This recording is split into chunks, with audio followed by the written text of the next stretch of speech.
Tengan ustedes muy buenas noches.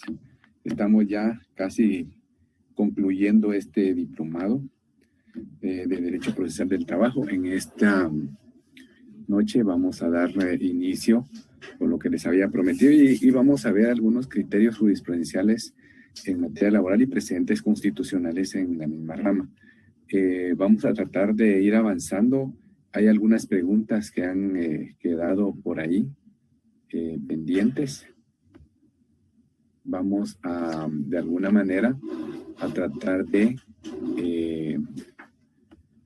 avanzar en cuanto a esto y vamos a dejar las preguntas para al concluir, y si no nos diera tiempo el día de hoy, entonces vamos a dar continuidad en una última, que ya sería una adicional a lo que se había prefijado cuando se inició este diplomado.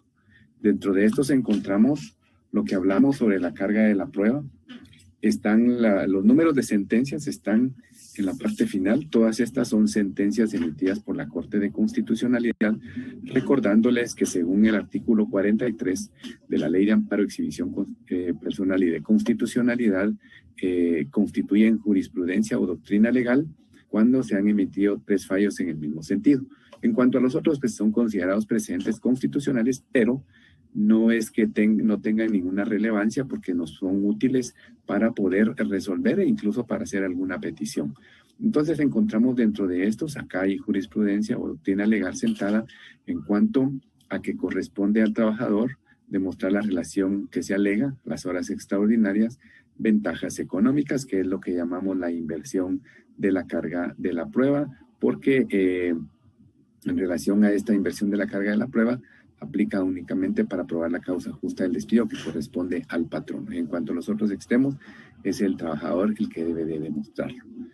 En relación a la simulación de una relación laboral, encontramos que en los casos en que los jueces de trabajo declaran o establecen una relación laboral, es procedente que se haga referencia a esta, aun cuando se refiera al cobro de prestaciones laborales, indemnización o en una reinstalación incluso, cuando se refiere a los incidentes de reinstalación dentro de los procesos económicos colectivos.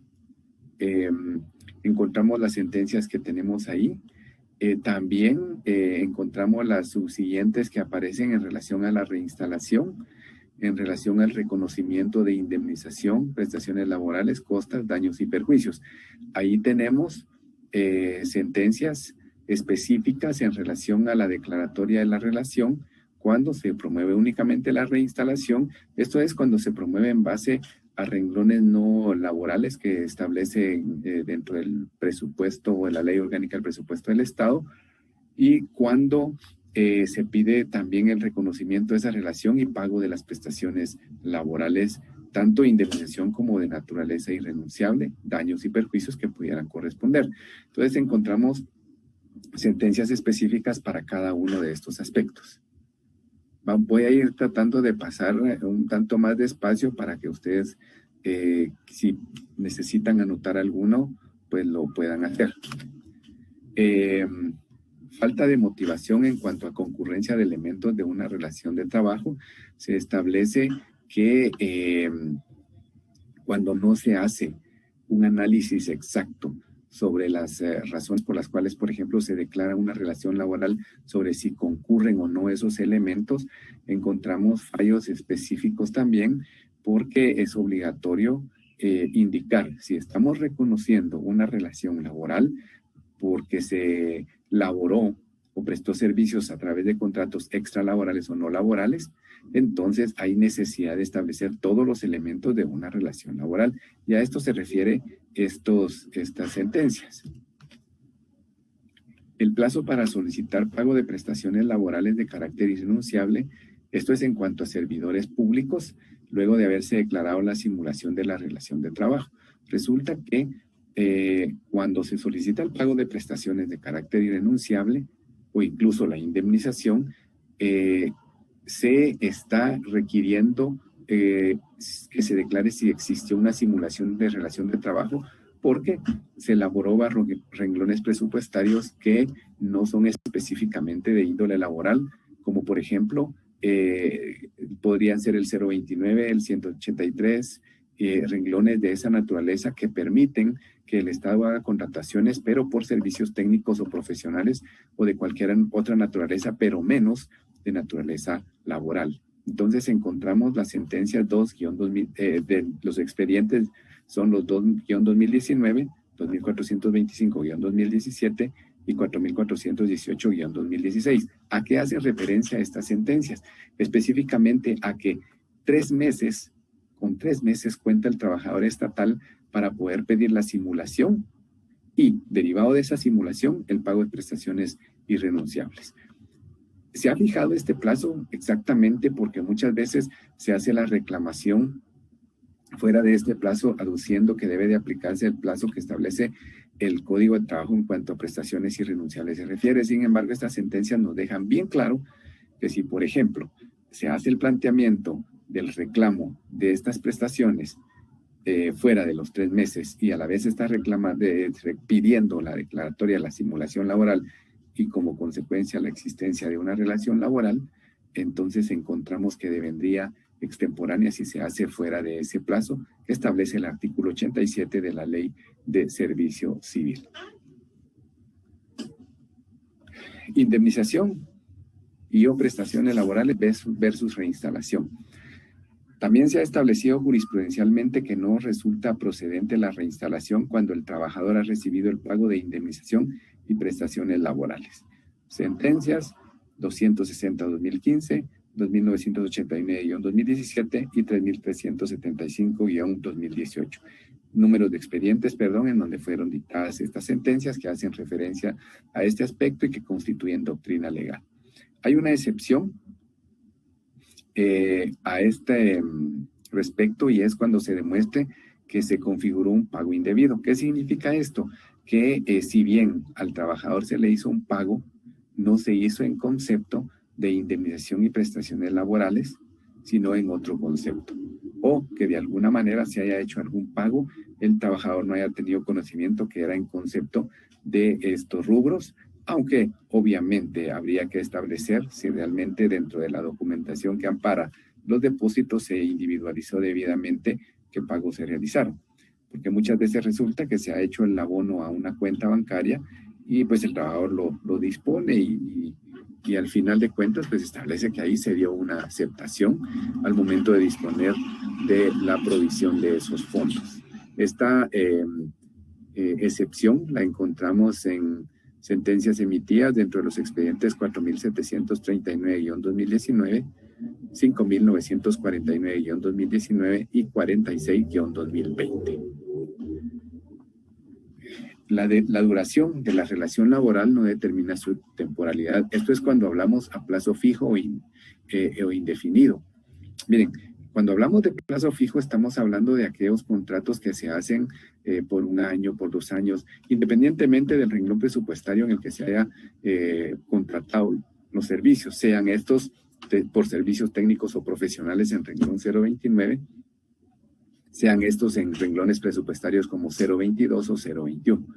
Aquí realmente lo que podemos encontrar son sentencias que indican que no es el tiempo que duró esa relación laboral la que va a determinar si es o no procedente declarar la existencia de una relación laboral, sino que hay que establecer si se dan o no todos los elementos de un contrato de trabajo.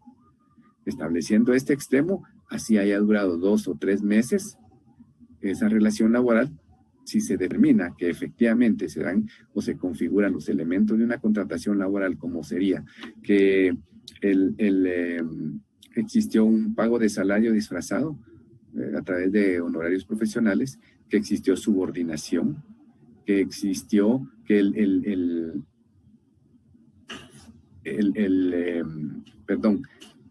trabajo que ejecutaba el trabajador era exactamente de naturaleza permanente, es decir, que era necesario que se configurara como tiempo indefinido porque, digamos, esa función que realizaba el trabajador era necesaria en ese lugar y no podría considerarse como temporal. La Corte de Constitucionalidad también ha determinado, mediante sentencias emitidas en 2017, 2018, en cuanto a que no puede ordenar una autoridad judicial, un juez, que se traslade de un renglón presupuestario diferente a otro que se considere trabajador permanente. Es decir, en muchas ocasiones se ha llevado procesos en donde las personas han sido contratadas por renglones presupuestarios 022, que es personal por contrato, pero sí es personal, digamos, son trabajadores que reciben todas sus prestaciones. Lo único es de que esos contratos son renovables o renovados cada cierto tiempo, que no pueden exceder de un año fiscal. Entonces, en este sentido, la Corte de Constitucionalidad dice que a pesar de que esas personas han laborado durante muchísimos años en ese renglón, no puede ordenársele a la autoridad administrativa que se le traslade a un 011, que es un contrato de trabajo por tiempo indefinido, porque dice que los procedimientos administrativos para adecuar el presupuesto de una institución son atribuciones propias de cada ente que lo conforme, quien debe establecer si existe una estructura presupuestaria para crear una plaza nueva en el respectivo renglón. Y es que esto es lo que principalmente se argumenta en cuanto a que es necesaria la creación de una plaza nueva, y que obviamente eso no implica, o sea, eso implica, digamos, la creación de una plaza nueva implica un trámite administrativo. En esa virtud, hemos de considerar entonces que no es factible, porque para algunos quizá conozcan, el Ministerio de Educación creó los maestros de telesecundaria en el interior del país. Entonces, a través de estos, lo que se hizo fue nombrar personal, maestros, para que dieran las clases respectivas en un programa especial, pero en renglón 022. Entonces ellos han estado trabajando en ese renglón durante muchísimos años, y entonces empezaron a promover sus demandas, y derivado de ello resultó esto, porque la autoridad judicial estaba ordenando que se cambiara al trabajador a un renglón presupuestario 011. Entonces la Corte de Constitucionalidad deja claro que es una función administrativa derivada de la adecuación presupuestaria. En cuanto a la indemnización por jubilación, según el artículo 61, numeral 7 de la Ley de Servicio Civil, esto es específicamente para trabajadores del Estado, se indica que este es un derecho que puede ejercitar todo derecho al servidor público que haya terminado su relación laboral por haberse acogido para gozar una pensión o jubilación civil, en tanto se emita el acuerdo que lo reconozca como jubilado. Entonces se ha considerado que se debe de percibir durante ese tiempo que no percibe el salario, es decir, que en tanto obtenga su jubilación, y debe de gozar de esta indemnización, porque los que se jubilan, salvo que haya un pacto o una cuestión que se haya acordado entre las partes, si no, pues no goza de una indemnización, porque la indemnización, recordemos que la regla general es que se paga por un despido injustificado. Al momento en que se está jubilando, pues hay una renuncia. Entonces, acá lo que se establece es que se puede gozar hasta 4 meses. Puede ser que dure un mes, desde el momento en que entregó el cargo hasta el momento que se le emitió el acuerdo, y que entonces ese mes debe de pagársele como indemnización. Sentencias 1692-2019, 5122-2019, 519-2020 y 727-2020. Los trabajadores de confianza o de representación patronal, se establece que por certeza y seguridad jurídicas, para que un empleado público pueda ser considerado como de confianza o representación patronal, esta condición debe estar expresamente regulada en la ley ordinaria, especial o provisional, ¿verdad? Porque pues, no es identificable fácil en la estructura administrativa del Estado quienes tienen esa condición. Y esto lo que persigue es evitar una arbitrariedad, o una represalia para que el patrón o Estado califique determinados puestos como de confianza o representación patronal. Algo bien importante que se hace referencia acá es que no puede unilateralmente el Estado calificar una plaza de esta naturaleza como de confianza a través de un acuerdo, por ejemplo, administrativo, o a través de alguna ordenanza, a través de algún oficio. No, esto tiene que estar específicamente establecido en la ley ordinaria, especial o profesional, que se refiere a un pacto colectivo de condiciones de trabajo. Es decir, ni tan siquiera en un reglamento interior de trabajo pudiera determinarse qué plazas son de naturaleza calificada como de confianza o representación patronal, porque recordemos que los reglamentos están elaborados por el patrón. Sentencias emitidas dentro de los expedientes 3002-2017, 4347-2018, 2892-2018, 1487-2018. Muy bien. Asimismo, encontramos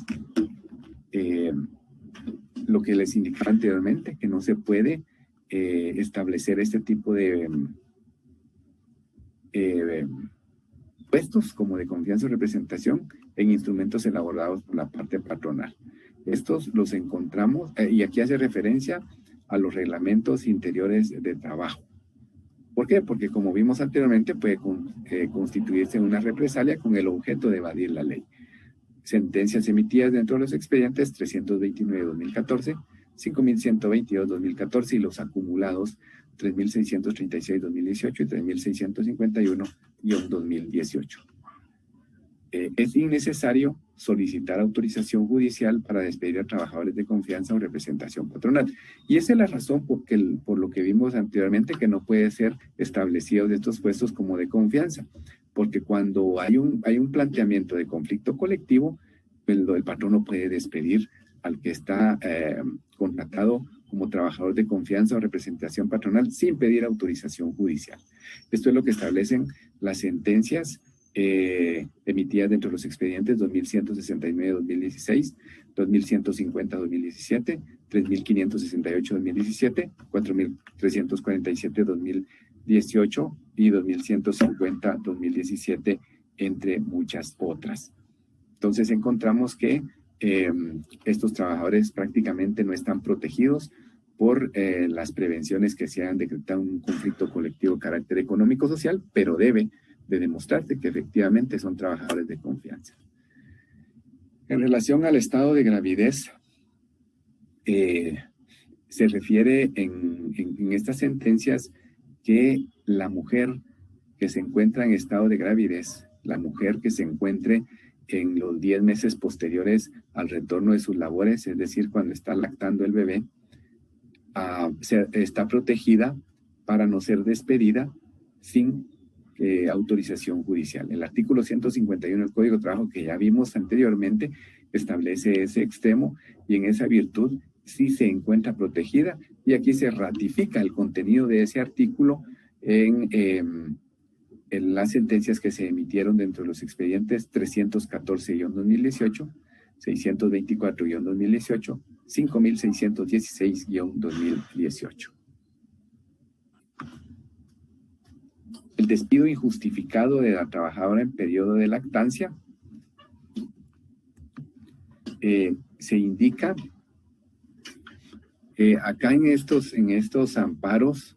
Lo que se entró a conocer es el hecho de que decía el patrono que podía despedir a la mujer trabajadora en periodo de lactancia. Cuando se encuentra en ese periodo, encontramos que debe de darse siempre esa autorización judicial y debe de pagarse los salarios y todas las prestaciones que se dejaron de percibir. Es decir, si se le despide, se le debe de reinstalar.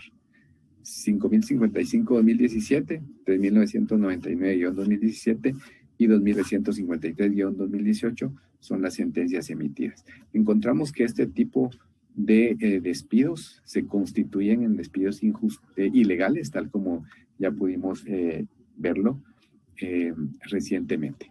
Entonces, están protegidas por, por la ley y debe de reinstalárseles inmediatamente. Inmediatamente de que sea decretado por el órgano jurisdiccional. La inamovilidad sindical prevalece desde el momento en que se da el aviso sobre la formación de un sindicato. Esta garantía de inamovilidad sindical prevalece desde ese momento, tal como lo establece el artículo 209 del Código de Trabajo. Si se suspendiera la inscripción de la organización sindical por alguna razón legal, ellos continúan siendo protegidos hasta que esa decisión adquiera firmeza, es decir, hasta que se hayan agotado todos los recursos legales pertinentes. Encontramos esto en las sentencias emitidas en los expedientes 5.755-2017, 1.797-2018 y 47-2020. La vigencia de las prevenciones decretadas en un conflicto colectivo de condiciones de trabajo. Dice que estas se mantienen vigentes en los casos que aún no se resuelvan los remedios procesales de aclaración y ampliación de la decisión que ordena levantarlas. En muchas ocasiones sucede que se ordena levantar las prevenciones. Entonces, esa resolución la apelan la parte trabajadora y aunque el juez de primera instancia haya declarado el levantamiento de las prevenciones, las mismas, digamos, continúan vigentes hasta que quede firme. Es decir, se apeló, la sala conoce en apelación y, digamos, la sala emite su sentencia que confirma y entonces todavía se puede plantear aclaración y ampliación hasta que esos recursos sean resueltos. Hasta ese momento, digamos, queda totalmente firme la resolución de primera instancia y hasta ese momento entonces puede efectivamente darse por sentado que ya no existen prevenciones. Es decir, si el patrono despidiera a un trabajador, aun cuando el expediente se encuentra en la sala pendiente de resolver recurso de apelación, la aclaración o la ampliación que se haya planteado en esa instancia, entonces tiene que ser reinstalado. Y el juez de primera instancia no le queda más que ordenar su reinstalación, porque conforme estas sentencias de 2015, 2018 y 2019, las prevenciones continúan surtiendo sus efectos. La protección del artículo 380 del Código de Trabajo es extensiva a todos los empleados del centro de trabajo. Es decir, que según estas sentencias de la Corte de Constitucionalidad, que sientan jurisprudencia o doctrina legal, estas prevenciones que se hayan decretado protegen a todos los empleados de un centro de trabajo respecto del que se ha planteado el mencionado conflicto, sin hacer distinción entre los que forman parte del sindicato emplazante y las personas que no son parte de este o que no prestan sus servicios en el área mencionada. Entendemos esto, por ejemplo, si el centro universitario de la Universidad de San Carlos del Oriente plantea un emplazamiento o un conflicto colectivo de carácter económico-social ante un juez de trabajo, por algún conflicto que haya surgido en ese centro, esas prevenciones abarcan incluso a los trabajadores de cualquier otro centro de universitario de todo el país o incluso las oficinas centrales, incluyendo trabajadores de cualquier naturaleza. Esto es a lo que se refiere esta jurisprudencia, porque no aplica únicamente esas prevenciones al centro educativo del Oriente, sino que aplica en su generalidad a todos los que laboren en la Universidad de San Carlos de Guatemala. Eso es para darles un ejemplo, porque es la entidad nominadora. Por ejemplo, si también se diera el caso dentro de un ministerio, el Ministerio de Gobernación, por decirles, si ahí se planteara un conflicto por parte de los trabajadores de una dirección, aunque se haya planteado solo por esa dirección o solo por esa organización sindical, esas prevenciones cubren a cualquier otra que sea parte del Ministerio de Gobernación. Entonces, entendido esto, pasamos a la siguiente. La inamovilidad laboral de los miembros del comité ejecutivo de un sindicato en formación, ya sea que los designados como miembros del comité ejecutivo en formación gozan de esa inamovilidad. Y cuando ya se haya reconocido en forma legal como representante de la agrupación de trabajadores, conforme lo dispone la literal D del artículo 223 del Código de Trabajo. Esta inamovilidad la gozan estos miembros, aun cuando sea provisional, porque recordemos que cuando se está formando una organización sindical, se designa o se nombra o se elige un comité ejecutivo provisional, que en todo caso pudiera ser ratificado cuando la organización sindical ya haya sido debidamente reconocida o inscrita para esos efectos. Sentencias emitidas dentro de los expedientes 4.260-2010, 960-2016 y 429-2018. Es imperativo acreditar la razón o el motivo que sustenta la autorización de despido de un trabajador. Cuando el patrono que está emplazado pretenda que se le autorice el despido de un trabajador en forma por la vía judicial, debe de exponer y acreditar la razón o el motivo que sustenta su pretensión. ¿Para qué? Para que se desvanezca la presunción de que esa decisión no es producto de una represalia.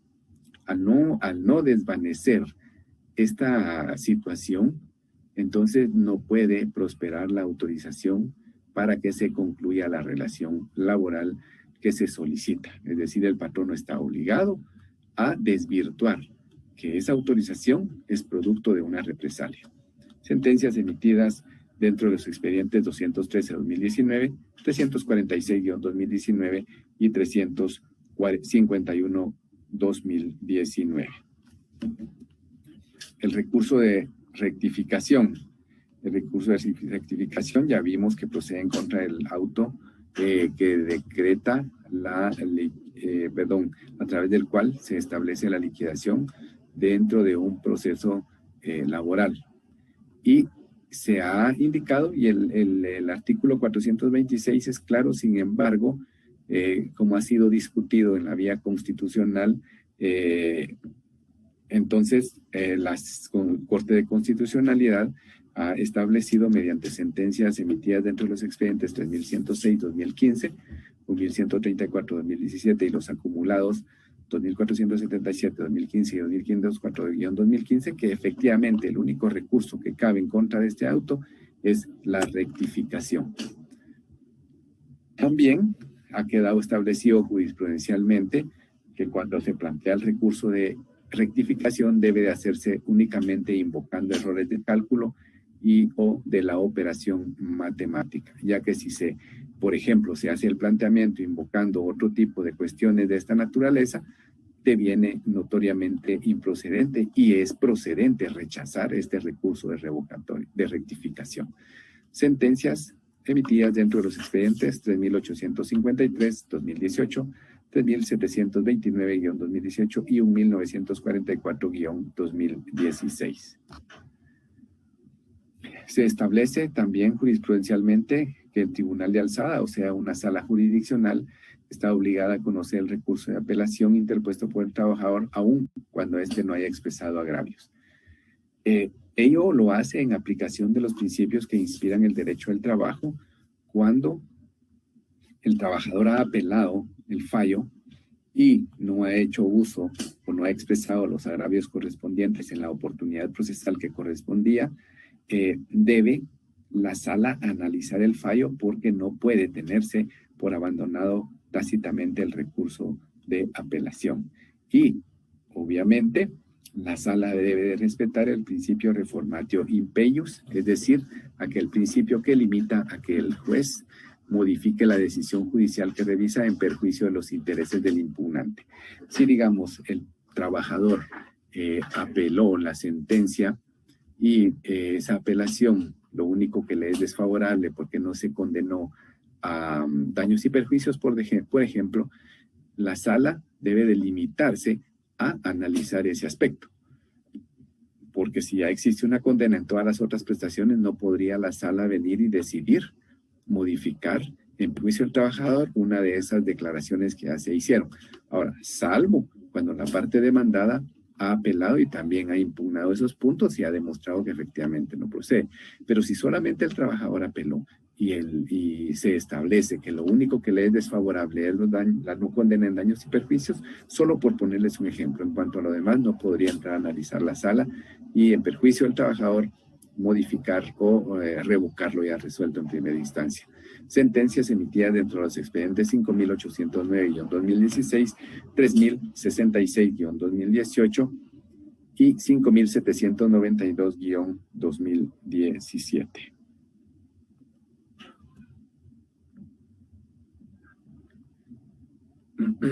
La ausencia de expresión de agravios en el recurso de apelación interpuesto por el empleador provoca que exista falta de materia sobre la cual pueda resolver el adjuento. Es decir, allá vimos que la Corte de Constitucionalidad se ha manifestado que la sala debe de entrar a conocer la sentencia y analizarla cuando el trabajador ha apelado pero no ha hecho uso de no ha manifestado agravios. En este caso también sienta jurisprudencia en cuanto a que si el patrón es el que apela y no indica cuáles son esos agravios, no puede entrar a analizar esa sentencia, porque lo que se indica es que, o lo que provoca es que se quede sin materia, en virtud de que esa omisión no permite delimitar los aspectos sobre los cuales debería versar el análisis de ese órgano jurisdiccional, es decir, de la sala. Entonces, lo que se hace es simplemente que en virtud de que no compareció a manifestar agravios, pues confirmarlo ya resuelto en primera instancia. Sentencias emitidas dentro de los expedientes 1478-2018, 1897-2018, 399-2018. Muy bien, ahora únicamente es apelable la decisión que se pronuncia sobre el fondo de la nulidad. Esto también lo vimos cuando vimos la cuestión de las impugnaciones. Vimos que únicamente el auto que resuelve con o sin lugar la nulidad es apelable. Porque si se intenta apelar el rechazo de la nulidad, es decir, cuando se dice se rechaza para su trámite la nulidad por notoriamente improcedente o por frívola, esa resolución no es apelable. Únicamente cuando se dicte el auto con o sin lugar. Sentencias 2081-2017, 2144-2016 y 2081-2017. La apreciación de la prueba en conciencia. Miren, esto es importante que lo veamos porque hay jurisprudencia en qué consiste esta apreciación de la prueba en conciencia propia del derecho laboral.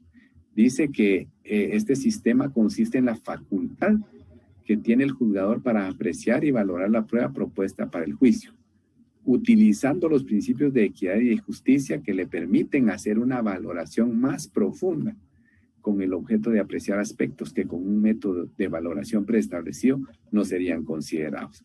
Cuando hablamos de un método de valoración preestablecido, hablamos de los otros métodos de apreciación de la prueba o de valoración de la prueba, como por ejemplo la tasada o legal, no nos permite analizar los medios de prueba para llegar a una bien entendida justicia y equidad. Entonces la Corte de Constitucionalidad ha hecho referencia a este aspecto porque en muchas ocasiones se impugnaron fallos en donde al apreciarse la prueba en conciencia, pues la parte laboral o trabajadora ha obtenido lo que pretende en su demanda. Estas sentencias son las emitidas en los expedientes 208-2017, 3.686-2017 y 4.797-2018. Hay jurisprudencia que establece que no es reprochable al trabajador que no conozca a ciencia cierta o con exactitud el nombre o denominación de su patrono, porque las desigualdades de condiciones entre patronos y trabajadores no permiten asegurar que un trabajador tenga fácil acceso a corroborar el nombre o identificación de su patrono. Se emitieron sentencias en los expedientes 778-2016, 2547-2017 y 1187-2018. ¿Qué sucede en este caso? Lo que sucede es de que muchas veces pues, el trabajador nomina en forma incorrecta al patrono y comparece una entidad con el nombre correcto, pero que tiene cierta identidad en cuanto al nombre. No es una cuestión totalmente diferente. En ese caso, se le debe de tener como la parte demandada, porque comparecen a oponer excepciones que no corresponden en defensa de sus supuestos derechos. Entonces, al comparecer a juicio, entendemos que ese era el verdadero patrono y entonces se traba la litis o se entabla el proceso en contra de él mismo que está compareciendo, porque como se indica, no se le puede reprochar al trabajador que tenga el conocimiento perfecto del nombre del patrono. En contra del auto para mejor proveer, nosotros cuando vimos este instituto, vimos que no era impugnable bajo ningún punto de vista. Entonces, como no era impugnable, a través de los remedios procesales, lo que ocurría es que muchos lo que planteaban era el amparo. Entonces, se establece ya jurisprudencialmente en sentencias de 2016 que este auto no puede ser impugnado por medio del amparo porque lo que ahí se resuelva, es decir, la prueba que ahí se traiga a la vista, si fue fundante para emitir el fallo en contra de alguna de las partes, se va a discutir o se puede discutir en segunda instancia. Y por ello es que entonces, hasta que quede firme una sentencia de segunda instancia, hasta ahí podría impugnarse en amparo, pero mientras tanto no se podrá. Dice que no existe agravio si se rechaza la excepción de prescripción cuando es planteada como dilatoria. Aquí encontramos esta sentencia como precedente constitucional 1674-2014, en donde la parte a quien se le rechazó la excepción que planteó de prescripción como dilatoria, aducía que se le violentaba sus derechos porque debió de habérsele dado trámite como dilatoria. Entonces, lo que la Corte Constitucional ya señala en este fallo es que el hecho de que se le haya rechazado no impedía que la excepción citada se pudiera plantear al contestar la demanda. Entonces, acá pues no lo hizo, ¿verdad? Porque esperó simplemente que transcurriera el tiempo. Otro aspecto que se encuentra en un precedente constitucional lo encontramos dentro de la sentencia emitida en el expediente 5734-2014, que establece que la apelación debe de otorgarse en contra de una sentencia, aunque esté mala fecha. Se indica en esta sentencia que la parte que promovió el amparo hizo un planteamiento de apelación en el juzgado de primera instancia, indicando que apelaba a la sentencia de fecha X. Sin embargo, cuando el juzgado resolvió, encontró que esa sentencia tenía una fecha diferente, entonces no otorgó el amparo, la apelación. Pero lo que aquí se establece es que aunque no se haya indicado la fecha correcta, en el expediente solo existe una sentencia. Y cuando se indicó que era sentencia, se entiende que es la sentencia que se emitió en el proceso y no importaba que estuviera mal la fecha. En esa virtud, había que otorgar la apelación y no denegarla, porque denegarla implicaría excesivo formalismo que conllevaría a tergiversar los principios del derecho laboral, y en esa virtud el recurso de apelación, aun cuando no se haya consignado bien la fecha, pero se indique expresamente que es la sentencia, entonces se tiene bien entendido que es la sentencia. Hay unos fallos que también sientan jurisprudencia en cuanto a que es procedente certificar al Colegio de Abogados, al Tribunal de Honor, por el uso de recursos para entorpecer el proceso. Hace referencia al Código de Ética Profesional, que dentro de sus postulados establece la probidad, la prudencia, la lealtad, la veracidad, la juridicidad y la solidaridad. Se indica que de estos postulados establecidos en este código, se prevé que el abogado debe de abstenerse del abuso de medios de impugnación y de toda gestión puramente dilatoria que entorpezca el normal desarrollo de los procedimientos. Y este vicio lo califica el Código de Ética como una afectación al prestigio de la profesión y del concepto justicia. Entonces se establece que conforme al artículo 22 de la Ley de Colegiación Profesional Obligatoria, se impone obligaciones a los profesionales, dentro de ellas que deben de ajustar su conducta a las normas de ética profesional de conformidad con este código, a mantener el prestigio de la profesión, a observar las leyes y exigir su cumplimiento, tanto en el ejercicio de la profesión como en el desempeño de los cargos o empleos públicos. Entonces, dentro de todo esto se indica que el trabajador acá, si lo estima pertinente, él puede hacer o comparecer a promover gestiones judiciales, incluso le da la facultad de que pueda plantear una demanda de daños y perjuicios en contra de quien hizo planteamiento o hizo el uso indebido de recursos en un proceso con el ánimo de retardarlo. Y asimismo, una denuncia ante el Tribunal de Honor a efecto de obtener procedimientos resarcitorios y sancionatorios que pudieran corresponder. Todas estas sentencias son del año, todos estos expedientes son del año 2008, las sentencias emitidas dentro de los mismos son 858, 874 y 2004 de 2008. Entonces, por ello es que es imperante que todo abogado en el buen uso de los recursos o remedios procesales interponga los necesarios para garantizar la juridicidad de los actos judiciales. La aplicación de la norma más favorable para el trabajador del Estado en cuanto al pago de vacaciones no gozadas al finalizar la relación laboral. Es importante que nosotros veamos algo acá. El artículo 52 del reglamento de la Ley de Servicio Civil establece que cuando las vacaciones no se pueden acumular año con año, pero que en todo caso, al terminar la relación laboral, si no se disfrutaron, se debe de pagar un máximo de 2 años. En contraposición encontramos lo que establece el artículo 136 del Código de Trabajo, que estipula casi que lo mismo, pero que acá se establece que si no se disfrutaron esas vacaciones, pues se deberán de disfrutar, se deberán de pagar lo de que corresponda a los últimos 5 años. Es decir, encontramos dos normas que se aplican a trabajadores, obviamente de naturaleza distinta, porque la Ley de Servicio Civil y su reglamento aplica a trabajadores del Estado. Entonces se podría decir, esa es la ley que se aplica, y así se ha argumentado muchas veces. Pero como estamos ante el principio de la norma más favorable para el trabajador, aplicamos, y por el principio de igualdad también, el artículo 136. Entonces, cuando se trata de trabajadores del Estado y no gozó muchos años de vacaciones y terminó su relación laboral, entonces es procedente hasta un máximo de 5 años, no 2 como establece este reglamento. Estas sentencias son emitidas dentro de los expedientes 5.307-2017, 1268-2018, 4.832-2018. Entonces, no es aplicable la norma del reglamento de la Ley de Servicio Civil, sino la que establece el Código de Trabajo. En relación al aguinaldo, también se ha indicado que no es factible o posible que se acumule para que el patrono de un solo le haga pagos cuando se encuentra vigente la relación laboral.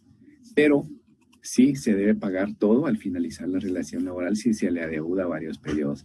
Aquí no es que haya un periodo definido de, digamos, como en las vacaciones. Si se le quedaron a deber 10 años, solo le pueden pagar 5. En el caso del aguinaldo, si se le dejaron de pagar 10 veces aguinaldo, las 10 veces hay que pagarlo, ¿verdad? Porque eso se ha indicado de conformidad con lo que establece el artículo 5 de la Ley Reguladora de la Prestación del Aguinaldo para los trabajadores del sector privado. Obviamente aplica también para los trabajadores del sector público en relación a la ley reguladora de esta prestación para dichos trabajadores. Este criterio lo encontramos en las sentencias emitidas dentro de los expedientes 4.873-2018, 2.634-2018, 198-2019. Entonces es importante que se tenga en consideración esto, porque muchas veces se alega que que el patrono no está obligado a pagar todos los años de aguinaldo, porque como no los cobró, pero esa es una responsabilidad patronal. ¿Cuál es la naturaleza sancionadora de los daños y perjuicios que surgen como consecuencia de la declaratoria de un despido injusto? Según el artículo 78 del Código de Trabajo, se establece que cuando determina un despido injustificado, el patrono está obligado a pagar indemnización, daños y perjuicios y costas judiciales. Y en ese mismo sentido, acá la Corte de Constitucionalidad se manifestó y en esa virtud nosotros encontramos que encontramos esto en las sentencias emitidas dentro de los expedientes 3.465-2016, 332-2017 y 5.760-2017. Es decir, en cuanto a daños y perjuicios, si se determina despido injustificado, es imperativo que se condene a los mismos, sea patrono del Estado, sea patrono de la iniciativa privada. Muy bien. En relación a las medidas precautorias, recordemos que en materia civil es factible que se le pida garantía a la parte actora para mantener vigente esa medida. En los expedientes se dictó sentencias por parte de la Corte de Constitucionalidad 537-93 y 1650-2007. Precedentes constitucionales que son muy útiles para fallar o pedir. Y en ese sentido, acá se analiza el párrafo último del artículo 332 del Código de Trabajo, en donde se establece que en la demanda pueden solicitarse las medidas precautorias y que para esos efectos basta con que se acredite la necesidad de la medida. Se indica que en el régimen del proceso civil, lo que se refiere a medidas precautorias es diferente al proceso laboral, ya que el proceso laboral se caracteriza por su sencillez, antiformalismo dice acá, pero recordemos que el principio es poco formalismo y que requiere únicamente que se acredite esa necesidad de la medida, sin que sea necesario cumplir con otros requisitos como prestar fianza o garantía.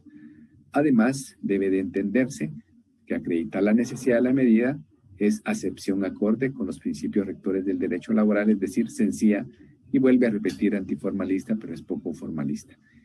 Y que basta que se exponga en forma razonada por qué de la necesidad de esa medida. Se destaca en este fallo que para la eficaz aplicación del Código de Trabajo es necesario introducir radicales reformas a la parte adjetiva, es decir, a la parte procesal, para que se pueda dar una tramitación expedita a los diversos juicios de trabajo y se establece un conjunto de normas procesales claras, sencillas y desprovistas de mayores formalismos que permitan una administración de justicia pronta y cumplida, y que es de igual manera necesario regular la organización de las autoridades administrativas para resolver con celeridad y acierto los problemas que surjan con motivo de la aplicación de la legislación laboral. Y de ahí deriva, ustedes van a poder leer completo los fallos para que ustedes tengan una mejor panorámica. Acá yo coloqué algunos extractos que consideré importantes, pero en la medida de las posibilidades, ustedes vayan y búsquenlas. Todas estas sentencias las pueden encontrar en la página oficial de la Corte de Constitucionalidad. Ahí van, ustedes buscan en el apartado jurisprudencia, ahí donde dice jurisprudencia, ahí pueden encontrar ustedes, ingresan el número de expediente y ustedes podrán leerla, podrán bajarla, podrán imprimirla, podrán guardarla en un medio electrónico. La existencia de la relación laboral no puede dilucidarse mediante una incompetencia. Esto lo hablamos también cuando hablamos de la incompetencia y que no por una cuestión de esta naturaleza va a dilucidarse si existió una relación laboral. Esto lo encontramos en sentencias de 2007, de 2009, de 2011 y de 2010.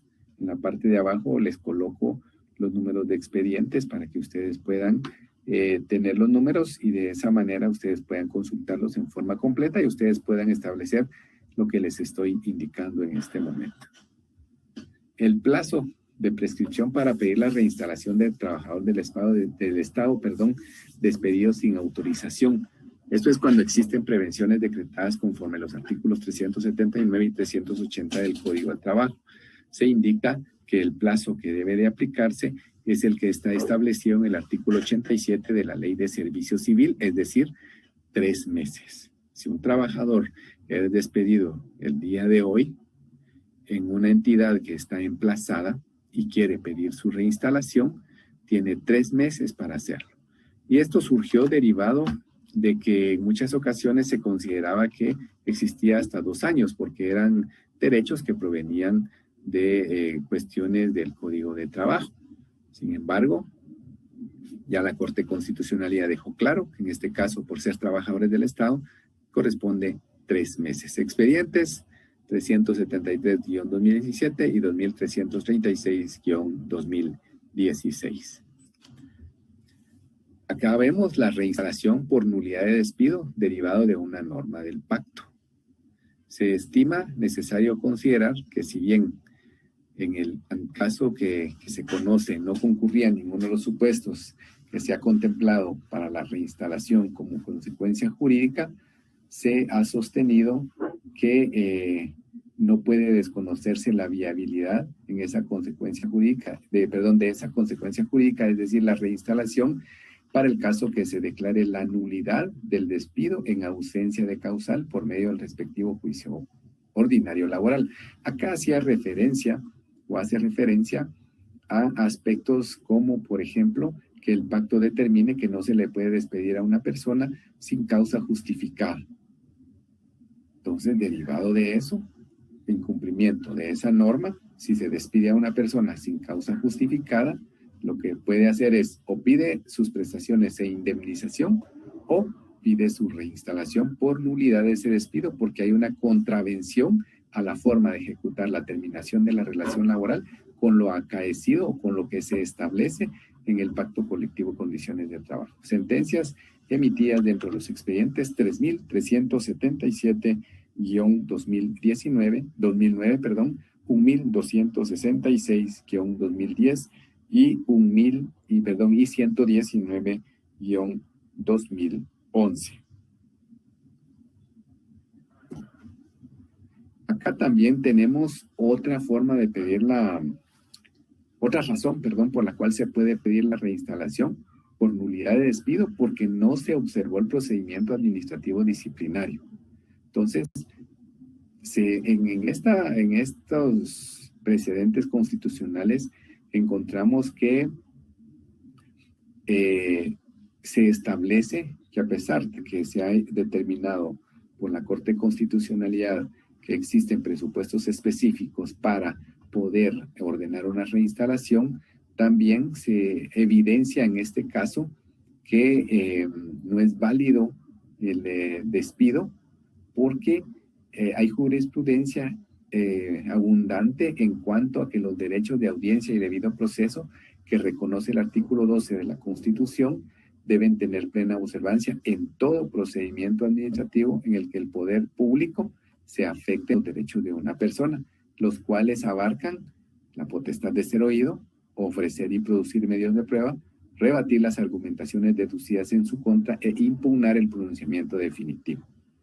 Entonces, acá se opuso esa reinstalación, o sea, llegó este amparo como producto de un requerimiento de reinstalación por haberse indicado que se solicitaba la declaratoria de la nulidad de despido, ya que derivó de que no se llevó a cabo el procedimiento administrativo disciplinario para despedirlo y en esa virtud requería esa nulidad y que se le reincorporara o reinstalara en su trabajo.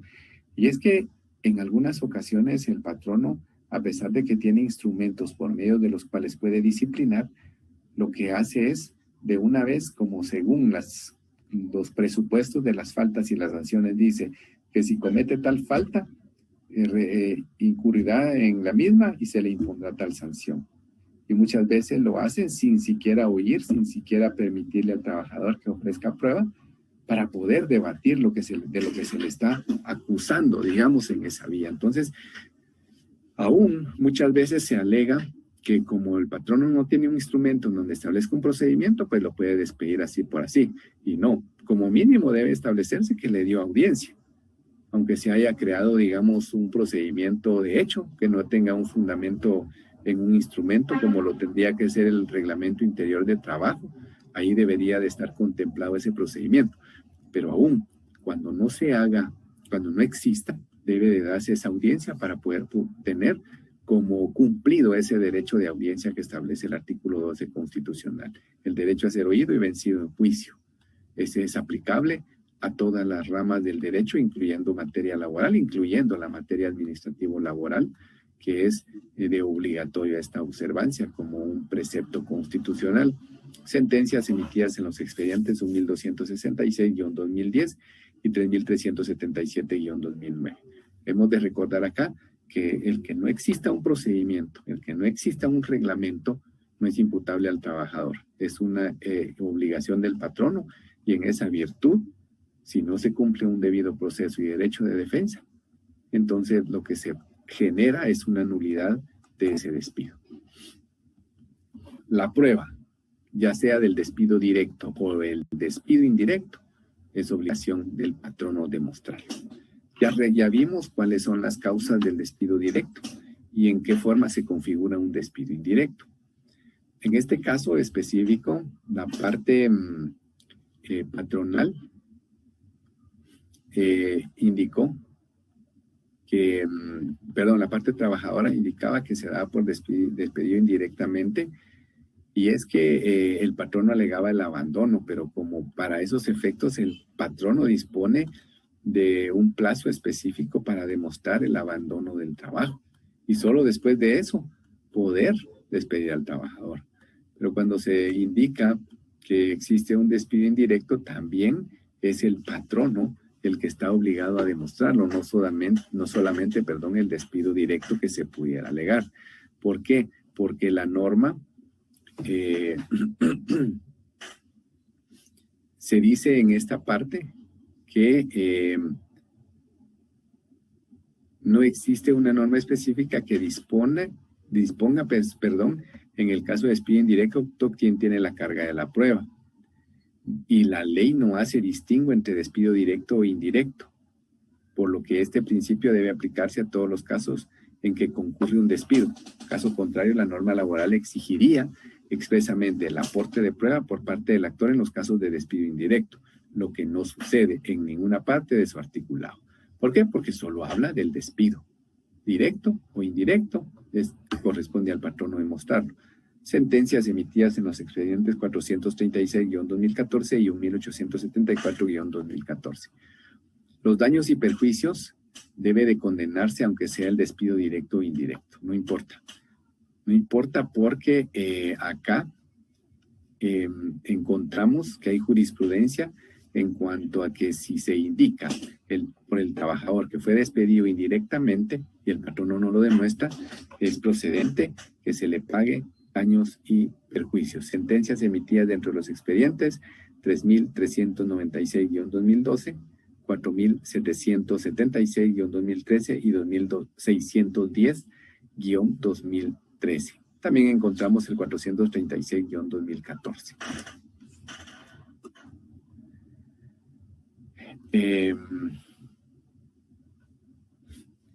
El cobro de los honorarios profesionales sí prescribe. Aquí se hace referencia a una cuestión planteada por un asunto civil. Sin embargo, recordemos que la ley que establece el cobro de los honorarios profesionales, como es el artículo 28 de la Ley del Arancel de Abogados, Árbitros, Procuradores, Mandatarios Judiciales, Expertos, Interventores y Depositarios, contenidas en la ley, en el decreto 111-96 del Congreso de la República, se establece o se aplica a todas las ramas. Entonces, esto deviene aplicable porque en muchas ocasiones se ha dicho que el cobro de los honorarios no prescribe en materia laboral, pero aquí encontramos que se hace referencia a que sí hay una prescripción. Sí puede argumentarse la prescripción cuando se cobran los honorarios y hay que atenerse a lo que establece el artículo 1514 del Código Civil. Sentencias emitidas dentro de los expedientes 723-2008, 746-2008 y 1022-2008. La prescripción de las faltas administrativas disciplinarias corre a partir de que se conoce el hecho, no de la comisión de la falta cuando se trata de retraso en la tramitación de expedientes. Entonces encontramos que en muchas ocasiones se indica que la falta prescribe desde que se cometió y no. Según esto, como hay un retraso en la tramitación de expedientes, la prescripción corre a partir de que se conoció ese retraso. Entonces, esto lo encontramos en los expedientes 2636-2011, 4131-2011 y 5290-2012. El plazo aplicable para hacer efectivo el despido autorizado judicialmente. Recordemos que cuando existe un planteamiento de conflicto colectivo de carácter económico-social, hay prevenciones. Dentro de las prevenciones está que no se puede despedir sin autorización judicial. Una vez se haya requerido la autorización judicial y se haya otorgado y se encuentre firme, entonces encontramos que el plazo es el que se establece en el artículo 259 del Código de Trabajo y no el contenido del artículo 264, en donde se establecía hasta 2 años. Y entonces encontramos que son los 30 días.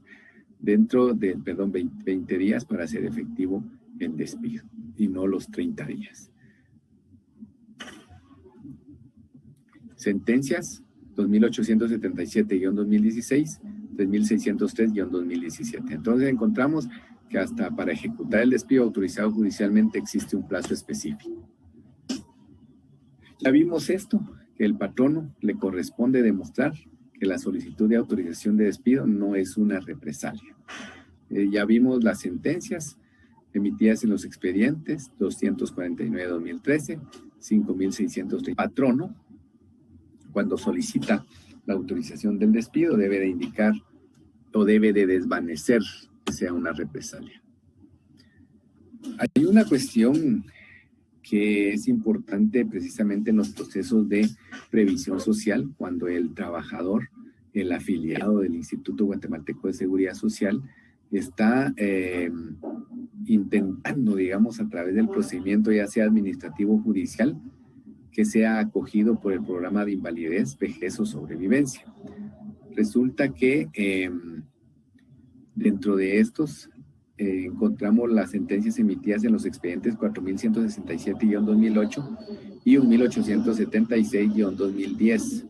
En estas sentencias es importante acotar que la Corte de Constitucionalidad ha indicado que la misma ha sentado doctrina en cuanto a derechos humanos se refiere, y que se indica que cuando la aplicación de un precepto normativo de grado inferior pueda estar sujeto en cuanto a su interpretación a la preeminencia de una norma de grado superior más garantista, debe ser congruente con el espíritu de la disposición superior a esa interpretación.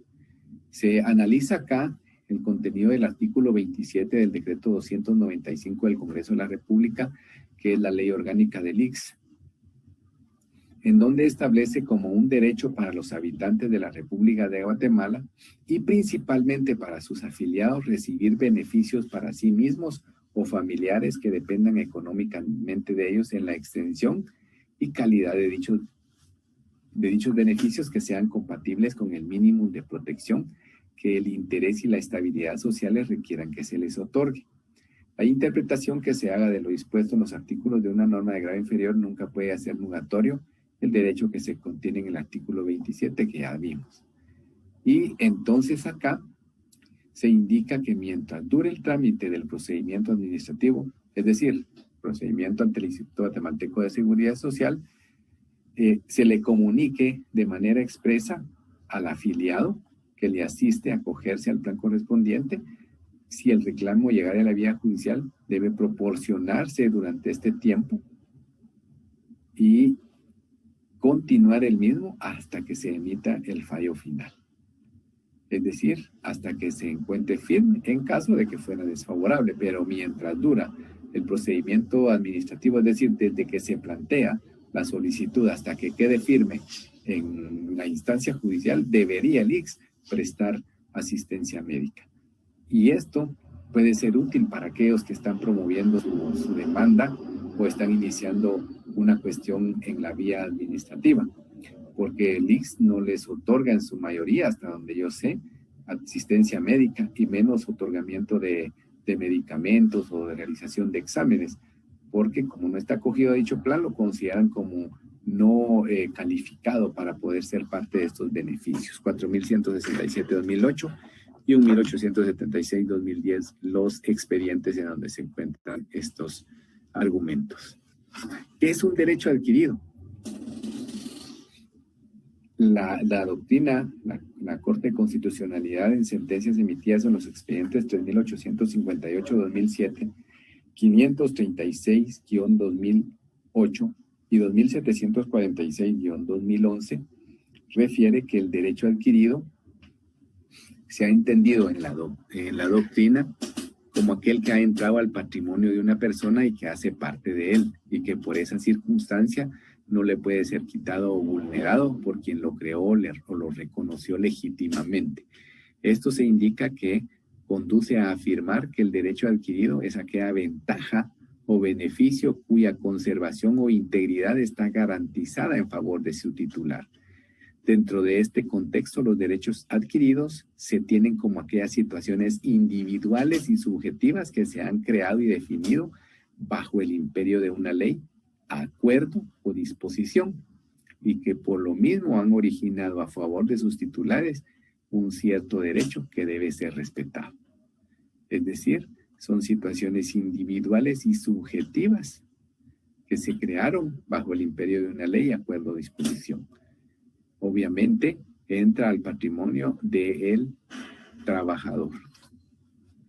Y aquí tenemos esta sentencia 2085, dictada en el expediente 2085-2012, que hace referencia a que el parqueo y el celular no son ventajas económicas si no se determinan. Es decir, que debe de establecerse que efectivamente hay un monto, o sea, cuantificarse ese uso de parqueo y ese uso de celular. Otro aspecto importante es que si estos son elementos para realizar el trabajo, no pueden ser constitutivos de ventaja económica. A esto es a lo que se refiere esta sentencia, en cuanto a que si no se determinan, si no se cuantifican, aunado a ello debe de cumplirse con otros preceptos, porque si estos están dentro de un pacto colectivo como una obligación patronal, no es ventaja tampoco, porque debemos de considerar que primeramente debe de existir una cuantificación económica, debe de entrar como parte de los ingresos económicos del trabajador para poder ser considerada como ventaja económica. No estar en una normativa lo constituye otra, y no ser útil para los fines que conlleva la realización de su actividad laboral es otra circunstancia. Cuando no se demuestra que se gozaron esos beneficios económicos a los que se refiere, no puede considerarse como una ventaja económica. Muchas veces se alega que como la norma establece que existen ventajas económicas, eso no es suficiente. Hay que decir cuáles son esas ventajas económicas y si se gozaron o no. Demostrar efectivamente que se gozaron esas ventajas económicas. Acá se hace relación a que dice que guarda relación lo que se resolvió en segunda instancia con las estimaciones jurídicas relativas a las ventajas económicas y de conformidad con la facultad que tienen los jueces en la jurisdicción ordinaria de valorar los asuntos sometidos a su conocimiento. Dado que el concepto de las ventajas económicas no está definido taxativamente en la ley, es dable precisamente al órgano jurisdiccional conocer, valorar y estimar si el trabajador gozó o no de un beneficio de esta naturaleza. Lo que se indica no ocurrió en este caso, porque nunca evidenció que gozó de ellas, no aportó prueba fehaciente que demostrara ese extremo, que haya gozado de algún beneficio económico adicional al salario. Entonces se indica que no quedó probado que haya gozado de esos beneficios y por lo tanto no podía pagarse las mismas. Vean acá, tenemos en este expediente 2494-2017 que el finiquito y la renuncia que no son refutados tienen pleno valor probatorio. Se indica que en el uso de las facultades que confiere el artículo 372 del Código de Trabajo, los órganos jurisdiccionales, respetando las garantías de los sujetos en contienda y en plena observancia de los principios jurídicos que inspiran el derecho al trabajo, tomando en cuenta la existencia de la carta de renuncia y el finiquito suscrito por el trabajador, los cuales, mientras no sean refutados por medio de los mecanismos de defensa correspondientes, conservan su valor y efectos legales. Obviamente eso no impide que de alguna manera se concatene la prueba con lo que contienen estos documentos, porque recordemos que para emitir un fallo tiene que ser en congruencia con todos los medios de prueba, no podemos valernos de uno solo, y si hay contradicción entre el uno y el otro, recordemos la duda a quién favorece.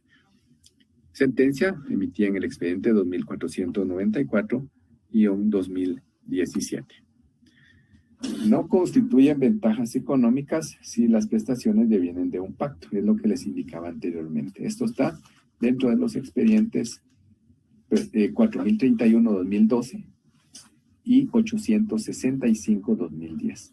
Acá se establece que las prestaciones que están determinadas en un pacto no constituyen ventajas económicas porque estaban regulados en la ley profesional vigente.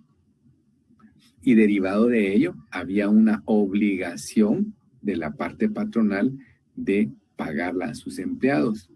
De ahí que no podían ser reclamadas como tal, porque derivan de un acuerdo entre patrono y trabajadores, producto de una negociación colectiva, lo cual les permitió mejorar las cuestiones del centro de trabajo. Y no es una decisión unilateral del patrono. Es decir, que constituían prestaciones laborales que superaron el mínimo legal y que fueron establecidos con carácter permanente. Aquí están los números de expedientes, como les indicaba. Entonces, otro de los elementos importantes de las ventajas económicas es que el patrono los haya dado unilateralmente de voluntad propia. Cuando hablamos de la prescripción, también hablamos de que ahí se establecen las formas de interrumpir la misma. Se indica que la gestión que se realice para el cálculo de prestaciones ante la Inspección General de Trabajo interrumpe la prescripción.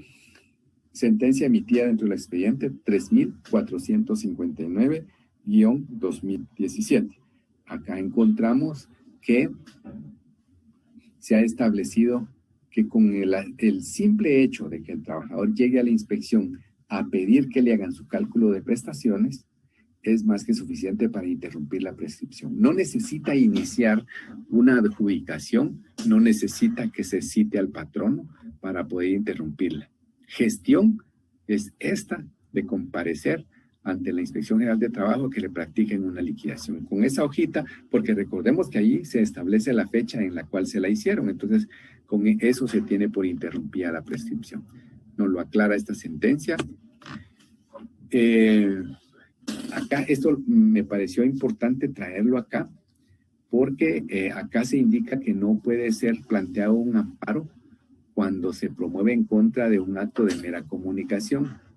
Acá lo que se estaba haciendo es que se promovió un amparo cuando se le notificó a una persona, un oficio, se le entregó un oficio en donde se le indicaba que a tal fecha iba a cumplir la sanción que ya le había sido impuesta. Es decir, no se le estaba notificando, sino que se le estaba comunicando cuándo tenía que hacer efectiva una suspensión de trabajo. Entonces, se indica que no puede ser impugnable por el amparo. ¿Por qué?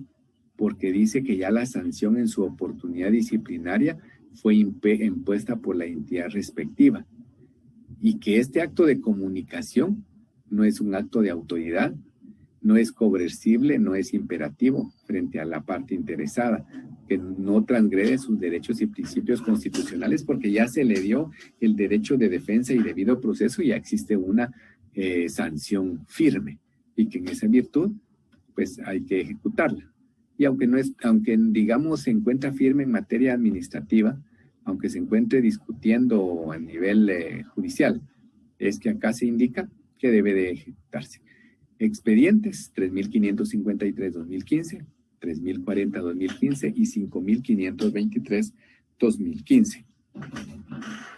Otro aspecto importante dentro de estos mismos,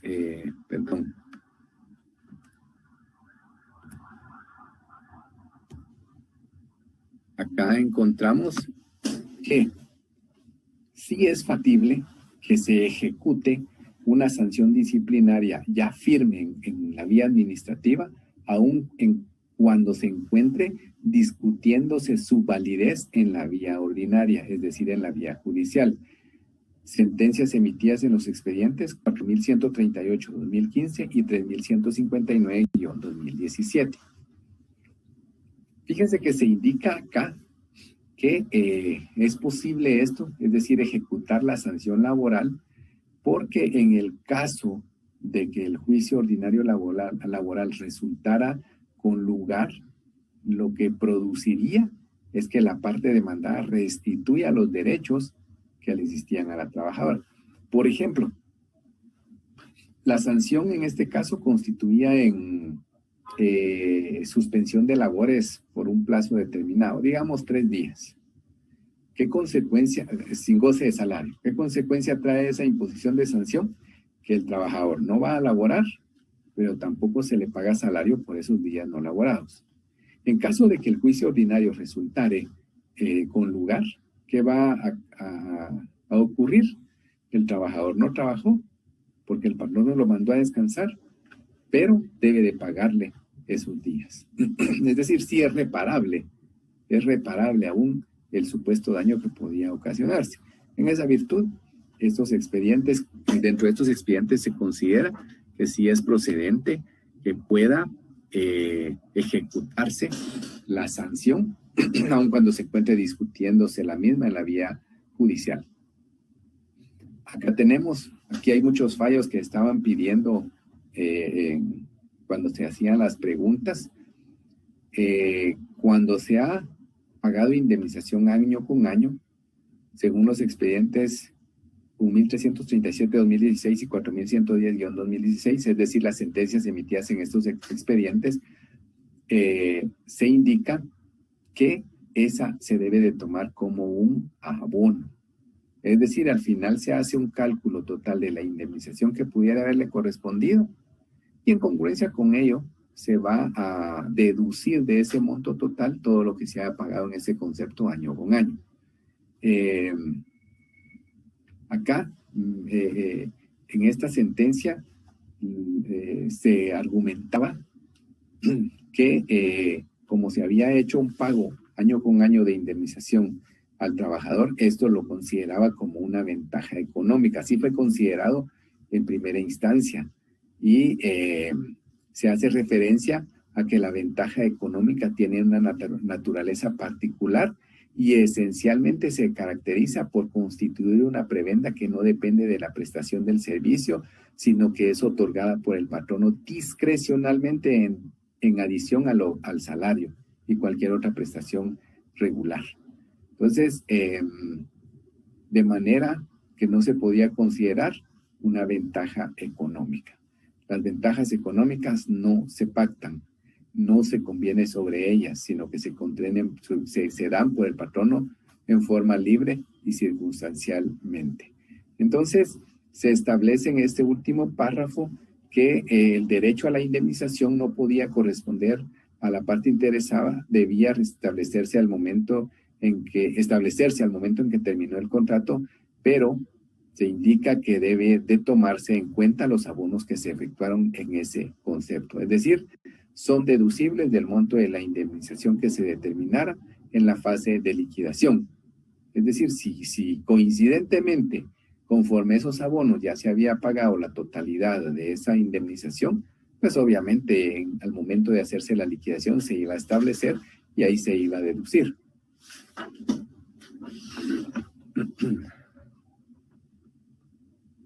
Expedientes, aquí están abajo, 1.337-2016, 4.110-2016.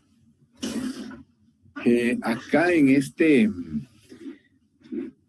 estos fallos emitidos en los expedientes 537-2017 y 272-2016 hace relación al hecho de que una indemnización no puede, hablamos de trabajadores del Estado, no puede superar más de los 10 años cuando se da como tal. Aunque un pacto diga más. Acá en este pacto lo que se establecía es que cuando el trabajador finalizara su relación laboral, aún por renuncia, debía de pagársele en concepto de indemnización un salario por cada año trabajado. Es decir, dejaba abierto el ambiente para que si el trabajador tenía 20 años, 20 años había que pagar. La Corte de Constitucionalidad indica acá dos aspectos bien importantes encuentro yo en esta sentencia. El primero es que la Corte de Constitucionalidad ha determinado que la indemnización por renuncia tiene una naturaleza distinta a la indemnización per se, es decir, a la indemnización que se paga con motivo de un despido justificado. Esta tiene su origen en algunos casos en la liberalidad del patrono, en la negociación colectiva, es decir, la indemnización por renuncia, por el acuerdo entre las partes y por la costumbre.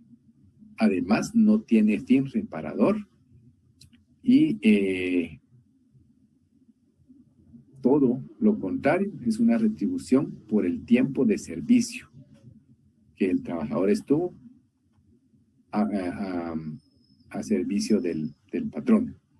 Entonces, se dice que al ser un derecho adicional, que en la disposición constitucional, es decir, aquí refiere el artículo 110 constitucional que establece la limitante, una prohibición imperativa expresa en cuanto a que ese derecho en ningún caso excederá de 10 meses de salario.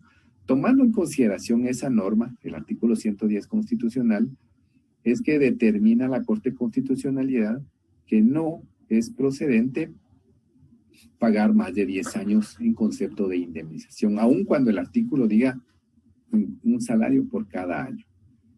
Ese es el otro aspecto importante, lo que dice este artículo 110 constitucional. Ahora, para aquel que está pensando, entonces, ¿para qué negociamos? ¿Para qué se habla de la superación de los derechos mínimos? Sí, yo también lo he pensado, pero la norma sí es prohibitiva en este sentido. Entonces, lo que se puede hacer es lo que en muchos lugares han hecho, que se determina que si bien no se va a pagar más de 10 años en concepto de indemnización, hablamos de trabajadores del Estado, por favor, no de trabajadores particulares, porque en el caso de trabajadores particulares, sí, cuánto año haya trabajado, tiene derecho a indemnización por cada año trabajado. Para superar este tema de la prohibición de no más 10 años de indemnización, han incluido dentro de los pactos, por ejemplo, salarios por buena conducta, que al final constituye un año más por cada año de servicio. Por ejemplo, en algunos casos hay hasta 6 años por buena conducta. También pasa que no se va a lograr, quizás si un trabajador tiene 30 años laboral va a ser un poco difícil, pero por lo menos va a obtener un poco más de los 10 años. Entonces, esta es una idea para que en contraposición con esto pudiera negociarse en un pacto colectivo. Miren, acá tal vez es un poco extenso lo que yo traje acá. Sería bueno que ustedes vayan y lean estas sentencias emitidas en los expedientes 2928-2008.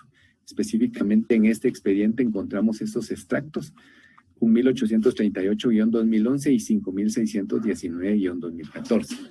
Acá, estas sentencias establecen la forma en cómo puede constituirse el abandono de trabajo como una causal para despedir justificadamente a un trabajador. Habla del derecho que tiene la parte empleadora para emplazar al trabajador para probarle que abandonó sus labores sin causa justa. Y es que en muchas ocasiones el patrono lo que se hace es acompañar 1, 2, 3 avisos que dio a la inspección con sello de recibido, de actas notariales que faccionó en donde dice que el trabajador no se presentó a trabajar. Bien, en muchas ocasiones creo que nos quedamos cortos con la creatividad para demostrar las cosas.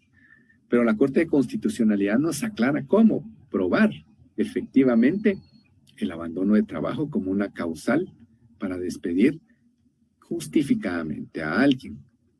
Entonces dice, el abandono, me voy a permitir leer esto porque es bien importante.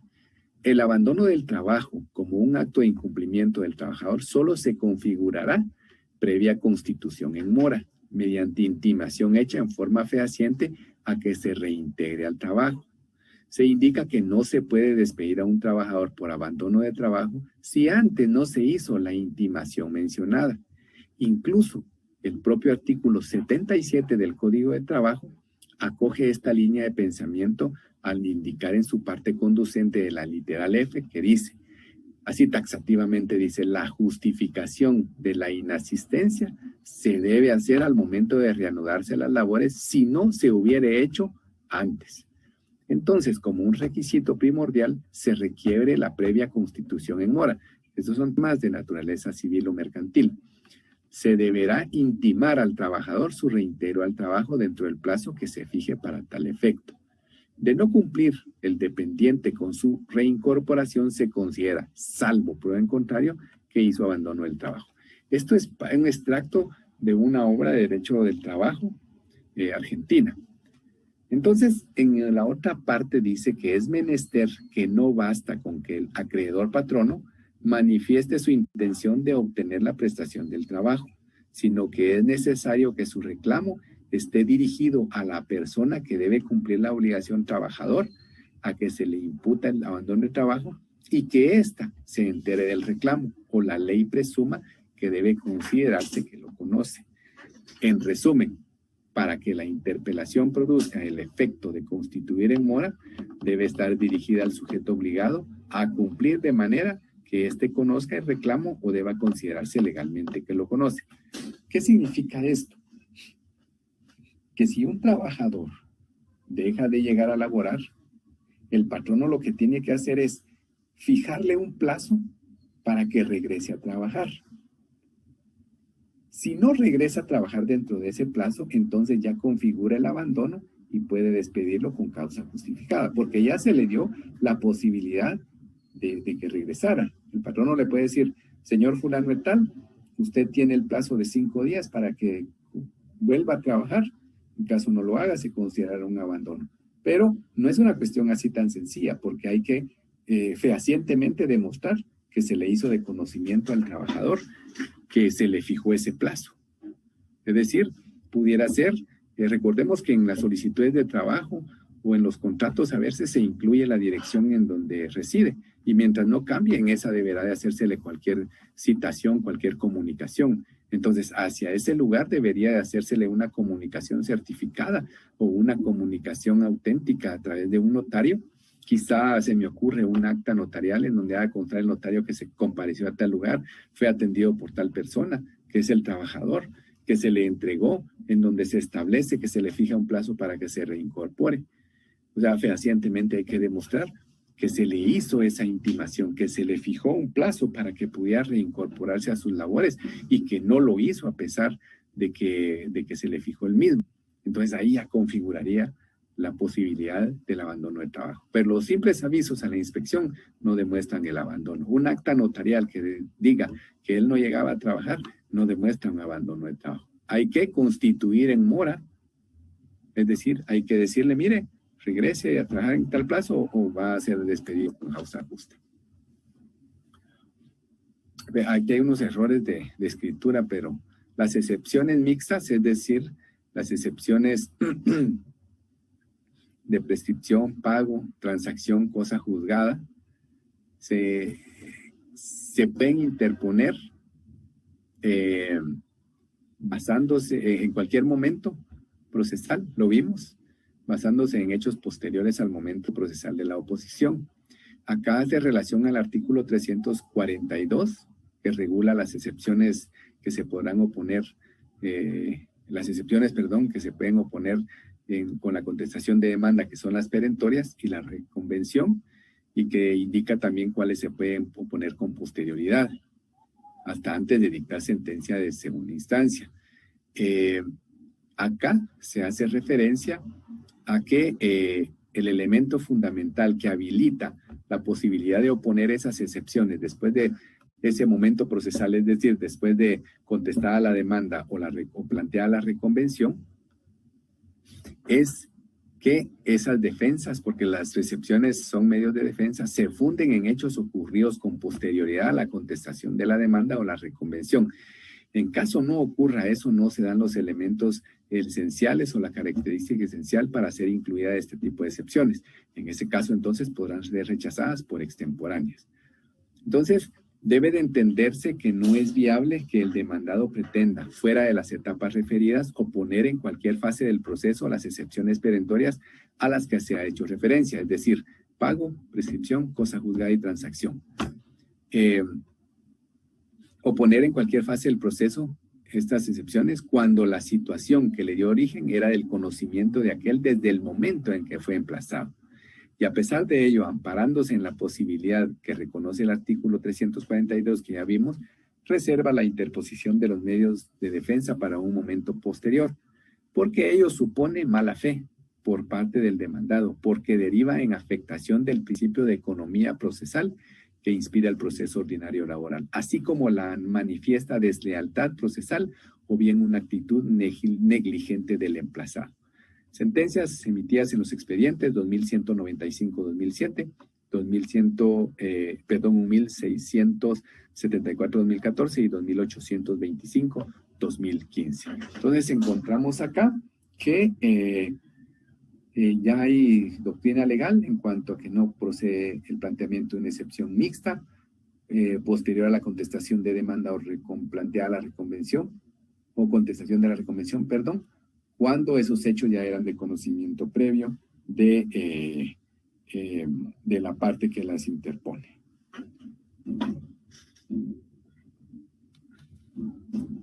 No procede la nulidad en contra del auto que resuelve las excepciones dilatorias. Esto lo vimos también. Porque se dice que esta impugnación no es idónea para objetar el fondo que se asume dentro de estas excepciones dilatorias, porque la nulidad procede contra vicios de orden procedimental que se suscitan en la tramitación de un proceso para que, de ser acogida, se deje sin efecto el acto procesal viciado y se reponga este sin el vicio que motivó la declaratoria de nulidad. Entonces, por los efectos que produce este medio de impugnación, no es idónea para objetar la decisión de fondo respecto a estos medios de defensa, las excepciones dilatorias. Porque a través de esto, recordemos que lo que se cuestiona son presupuestos procesales en el ejercicio de la pretensión. Entonces,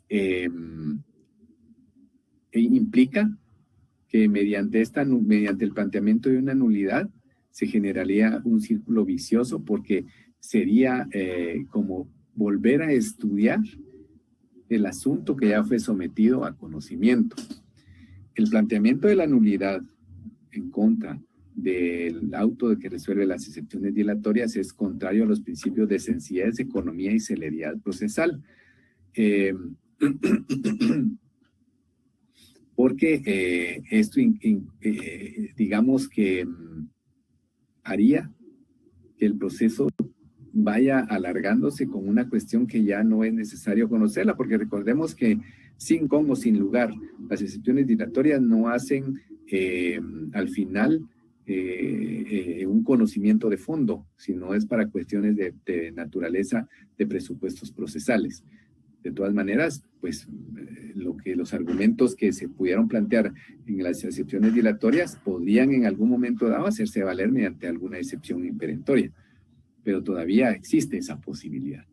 Se dice que de admitirse esa forma de impugnación, es decir, la nulidad en contra del auto que resuelve excepciones dilatorias, se daría un paso a una discusión reiterativa en la que de forma encubierta se objete lo ya decidido respecto de aquellas excepciones, pues la lógica jurídica orienta a presumir que los argumentos que se sustentarán en la impugnación irán encaminados a evidenciar la equivocación del juzgador al desestimar esas excepciones, no así a propiciar la ineficacia del acto impugnado. Acá yo agregaría que de conformidad con el artículo 144 de la ley del organismo judicial, los autos y las sentencias no pueden ser revocados por el mismo juez que las emitió. En esa virtud, un auto de excepciones dilatorias que persigue la nulidad, que se revoque prácticamente, Entonces, agregaría ese elemento en ese caso.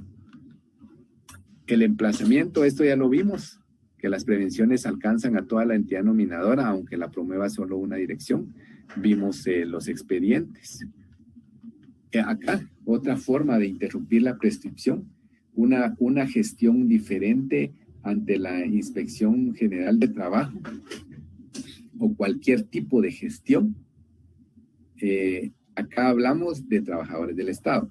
Recordemos que en materia de los trabajadores del Estado, la Oficina Nacional de Servicios Civiles es el lugar idóneo para poder discutir o plantear cualquier circunstancia. Sin embargo, por principio de igualdad, también cualquier gestión que se promueva por un trabajador del Estado ante la Inspección General de Trabajo interrumpe la prescripción. Aquí ha quedado evidenciado en los expedientes 694-2015, 1247-2016 y 5753-2016. En estos fallos ha quedado expresamente indicado que cualquier gestión que haga un trabajador del Estado ante la Inspección General de Trabajo interrumpe la prescripción.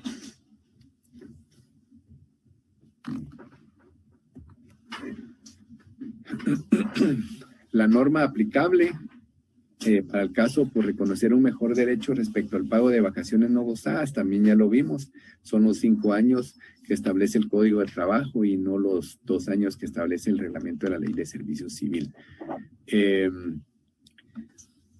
Ustedes han escuchado que hay personas que dicen comparecía a interrumpir la prescripción ante la inspección. Esa es una gestión también. Entonces, es válida la gestión a través de la cual un trabajador, dice acá, acudió continuamente cada 30 días a interrumpir la prescripción hasta el 19 de marzo de 2002. Y dice que desde junio de 2001 fue despedido. Entonces, encontramos ahí que de junio 2001 a marzo 2002 casi encontramos un año y él cada 30 días comparecía quizá a presentar su nota, su memorial en donde decía que se interrumpía la prescripción. Esa simple gestión se tiene por como una forma de interrumpir la prescripción. Expediente 3388-2007.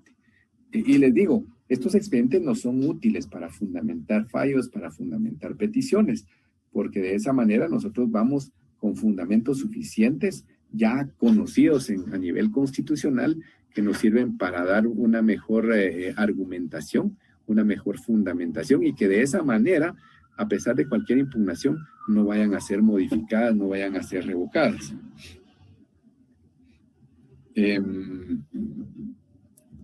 No nos va a dar tiempo de concluir, entonces con la anuencia del doctor Denis vamos a tener otra sesión para la siguiente semana. Yo creo que será para el miércoles. El doctor Denis dará la información porque todavía nos falta un poco. Yo creo que esto es bastante importante. Esto es casi esencia de la cuestión procesal, de lo que nos sirve para poder litigar, para poder fundamentar las resoluciones. Entonces, yo creería que vamos a ver esta jurisprudencia, estos fallos precedentes constitucionales, y vamos a cortar acá para dar continuidad, creería yo que para el miércoles, pero el doctor Denis les dará mejor la información. Pero sí, la promesa está en que vamos a concluir con estos fallos constitucionales que nos permiten aclarar muchas cosas. Este nos dice que la prescripción no se debe plantear como una excepción dilatoria, porque por los efectos que produce no puede ser catalogada como dilatoria. Por ende, su planteamiento debe de hacerse en el momento de contestar la demanda como perentoria, o incluso como se ha sostenido en otros fallos en momentos procesales posteriores cuando las razones que le den sustento sean sobrevenidas. Lo mismo ocurre con la excepción de pago, porque los efectos que produce no son de una dilatoria, son efectos de fondo. Expedientes 2825-2015 y 1674-2014. Y si es posible, en este caso, pues podrán hacer sus preguntas vamos a contestarlas juntamente con las de la sesión pasada. Quizá algunas ya se contestaron con estos fallos que vimos, pero en la medida de lo posible sí vamos a concluir, aunque digamos prácticamente hoy estaríamos concluyendo el diplomado, pero sí creo importante que podamos concluir con una sesión más. Ahí sí vamos a concluir, pero el doctor Denis, como el director de la escuela, es el que tiene la palabra, a quien dejo en este momento en el uso de la misma.